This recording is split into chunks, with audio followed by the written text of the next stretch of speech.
இருக்கணும் இந்த வார்த்தை ரொம்ப சின்னதா தோணும். ஆனா இதுக்குள்ள ஒரு வாழ்க்கை அடங்கி இருக்கு.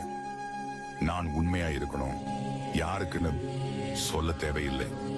உலகத்துக்கா, குடும்பத்துக்கா, கடவுளுக்கா, உங்களுக்கு இந்த ஒரு வாக்கியம் மனசுக்குள்ள மெதுவா ஒலிக்கும் போது சில விஷயங்கள் தானாக நடக்கும்.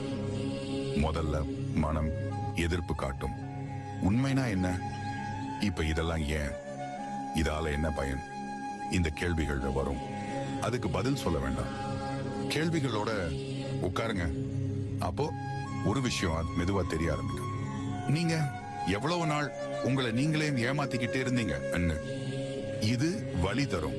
அதனாலதான் பல பேர் தன்னை இந்த இடத்துல நிறுத்திடுவாங்க. இது எனக்கு வேண்டாம். ஆனா இதே இடத்துலதான் சிவ வழிபாடு உண்மையா ஆரம்பிக்குது.